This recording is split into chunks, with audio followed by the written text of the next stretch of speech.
안녕하세요. 유관재 목사입니다. 꿀보다 더 단 말씀 있는 달콤한 큐티 시간입니다. 여러분, 믿음이 뭐죠? 우리가 믿음 하면은 너무 막연합니다. 그런데 우리의 살아가는 믿음으로 산다는 의미 가운데 중요한 것, 믿음으로 산다는 것은 감사하는 자가 되는 것입니다. 그런데 어디에서 감사? 범사에. 범사는 all circumstance입니다. 모든 상황에서. 실패했어요? 넘어졌어요? 그래도 감사하는 겁니다. 왜? 그 너머에 하나님의 역사를 볼 줄 아는 것, 그것이 믿음이기 때문입니다. 그래서 믿음이 있는 사람은 문제 앞에서 오히려 감사할 수 있습니다. 범사에 감사할 수 있습니다. 오늘도 감사로 세워지는 하루가 될 수 있기를 바라겠습니다. 달콤한 큐티 시작하겠습니다.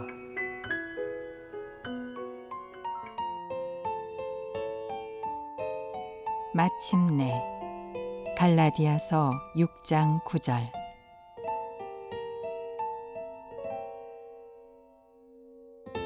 우리가 선을 행하되 낙심하지 말지니 포기하지 아니하면 때가 이름에 거두리라.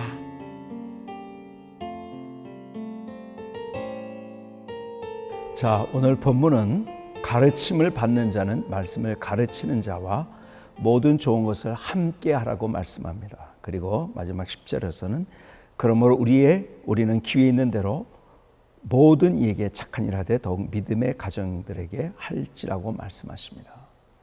자, 그렇다면 오늘 본문에 있는 내용 전체를 한마디로 얘기하면은 오늘 본문에서 무슨 이야기를 우리에게 주고 계실까요? 한마디로 이야기하면 이것입니다. 나누는 삶을 살라고 말씀하십니다. 우리에게 주님께서 언제나 나누는 삶을 살라고 말씀하십니다.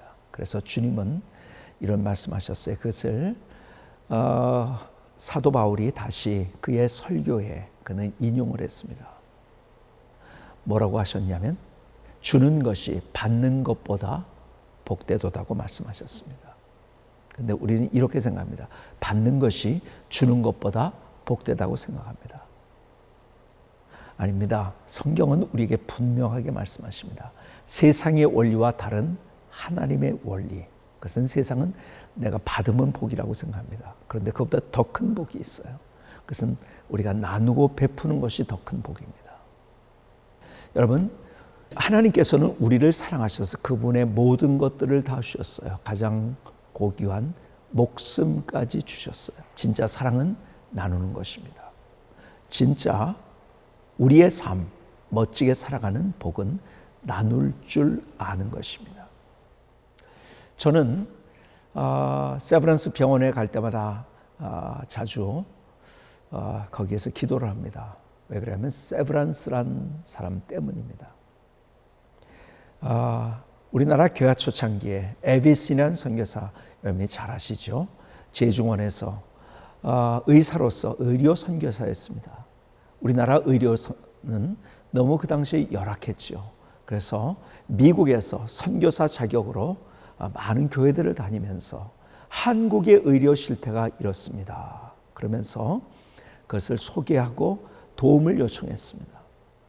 그러다가 클리블랜드의 한 교회에서 한국의 의료 실태를 얘기하면서 선교 간증을 하는데 한 사람이 자기의 재산을 기부를 했어요. 그 사람의 이름이 세브란스입니다. 그래서 그 돈을 가지고 한국으로 가져옵니다. 그래서 멋진 건물을 짓습니다. 그리고 병원을 져서 그리고 많은 사람들을 치유해주고 고쳐주고 그리고 예수 믿게 하는 놀라운 드라마들이 많이 있죠.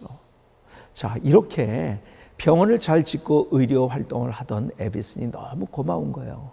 너무 감사하고 기쁜 거예요. 그래서 세브란스에게 편지를 보냈습니다. 이렇게 편지를 보냈어요. 당신이 도움을 주어서 이렇게 아름다운 병원 짓고 이렇게 의료 활동을 잘해서 예수 믿게 하게 하니까 얼마나 좋은지요. 당신 도움을 주어서 너무 내 마음이 기쁩니다. 이렇게 편지를 보냈어요. 그때 세브란스부터 얼마 후에 답장이 왔습니다. 답장의 내용은 이렇습니다. 도움을 받아서 기쁜 당신의 마음보다 도움을 줄 수 있는 나의 마음이 훨씬 더 기쁩니다. 멋있지 않습니까? 도움을 받아서 기쁜 당신의 마음보다 도움을 줄 수 있는 나의 마음이 훨씬 더 기쁩니다. 그 편지의 내용이 세브란스 병원 로비에 가면 세브란스 흉상 밑에 그것이 기록이 되어 있습니다. 저도 기도합니다. 하나님, 이런 멋진 인생 살게 해주세요. 그런데요, 놀라운 것은요, 제가 그동안 신앙생활을 하면서 하나님의 은혜를 어떻게 더 경험할 수 있었는가, 더 놀라운 간증이 있었는가, 그것을 생각해 볼 때 가장 중요한 것이 나누고 베풀 때더라고요. 나누고 베풀 때예요. 나누면 세상은 손해라고 이야기합니다. 나누면 내가 덜 사용할 수 있고 덜 사용하게 되고 그리고 내가 더 누리지 못한다고 생각합니다. 아니에요.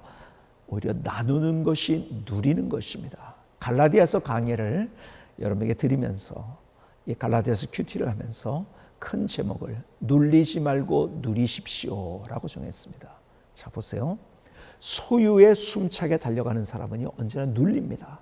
늘 이것을 잊어버리지 않기 위해서, 잃어버리지 않기 위해서 늘 눌려요. 스트레스를 많이 받습니다. 그런데 소유에 숨차지 않고 그것을 나누는 사람은 오히려 누립니다.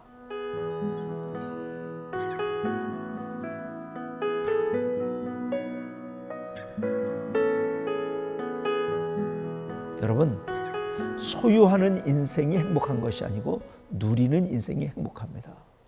오래전에 제가 살던 집이 조그만 빌라였는데요. 밑에는 해물탕 집에서 냄새가 올라옵니다. 해물탕 식당이 있었어요. 해물탕 집. 그런데 그 집이 너무 좋은데 앞마당이 너무 넓어요. 얼마나 넓으냐면 제가 보기에는 한 수만 평이 됩니다. 저희 앞마당이. 어떻게 그렇게 크냐고요? 저희 바로 앞에 공원이 있었어요. 그 공원은 다 청소도 해주고요. 그 다음에 화장실 청소도 해주고요. 깨끗하게 하고요. 제가 얘기합니다. 이 앞마당 우리 건데 아무나 와서 사용해도 내가 좀 괜찮은 사람이라서 다 사용하게 해준 거 아무나 와서 사용하라고. 농담으로 제가 그렇게 하는데요. 제가 그 땅 수만 평을 소유한 사람이 가진 게 아니에요. 어떤 땅을 가진 사람, 소유한 사람이 그것을 누리는 게 아니에요. 그것을 사용하는 사람이 누리는 거예요. 오히려 소유한 사람은 그 소유하기 위해서 더 스트레스를 받습니다. 우리의 삶은 그래서 눌리는 삶이 아니고 누리는 삶을 살아야 되는데, 누린다는 것은 내가 더 가진 것을 꽁꽁 움켜쥐지 말고 그것을 사용하는 것입니다. 나누고 베푸는 것입니다. 오늘 본문은 우리에게 그 말씀을 해주고 있어요. 그러면서 이렇게 말씀하십니다. 가르침을 받는 자는 말씀을 가르치는 자와 모든 좋은 것을 함께 하라. 그렇죠? 특별히 나에게 도움을 준 사람이 있다고 한다면 그 사람들에게 더 내 것을 나누기요, 또 베푸는 그런 것. 그리고 그러므로 우리는 귀에 있는 대로 모든 이에게 착한 일을 하되 더욱 믿음의 가정들에게 할지니라고 말씀하십니다. 여러분, 우리의 주변에, 지금 내 주변에 있는 사람들로부터 가까이 있는 사람, 또 내게 어떤 도움을 준 사람, 아니면은 나에게 어떤 영향을 준 사람, 이 사람들로부터 시작해가지고 우리가 나누고 베푸는 삶을 살라고 우리에게 말씀하십니다. 물론 나누는 것은 꼭 물질만이 아닙니다. 우리의 에너지가 있어요. 우리의 생각이 있어요. 우리의 마음, 우리가 나눠야 될 것이 많이 있어요. 우리가 가진 재능, 많은 나눠야 될 것이 있어요. 그것을 나누는 삶을 살 때 우리는 오히려 누리는 인생을 살아갈 수 있는 것입니다. 자, 여기서 한번 생각해 보실까요? 그러면 내가 지금 현재 내가 살고 있는 내 삶의 바운더리에서 누구에게 더 좀 나눠야 될 것인가?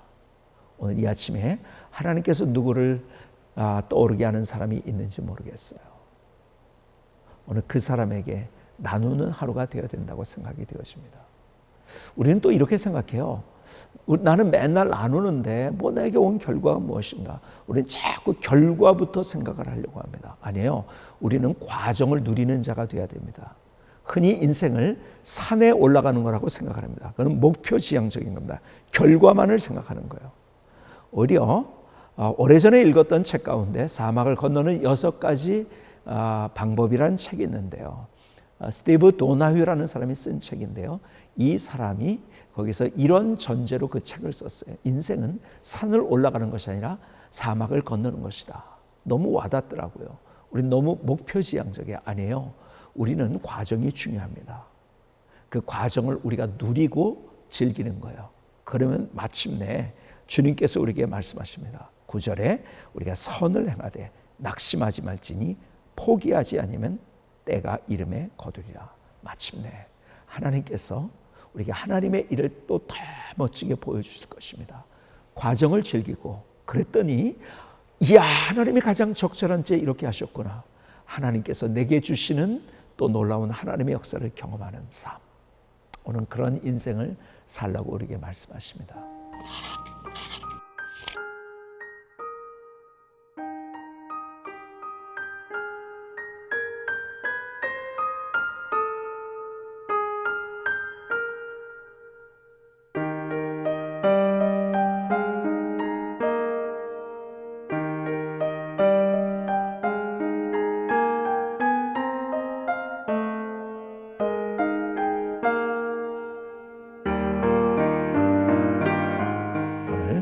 누구에게 나눠야 될 것인가?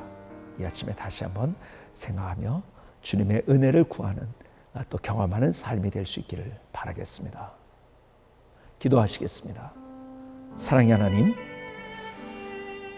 내가 받으려는 삶이 아니라 소유하려는 삶이 아니라 오히려 나누고 누리는 삶을 살기를 소원합니다. 오늘 우리 마음을 붙잡아 주시고 무엇보다도 내가 누구에게 그렇게 할 것인가 오늘 이 아침에 결단하며 또 그렇게 우리의 삶을 살아가게 하여 주시옵소서.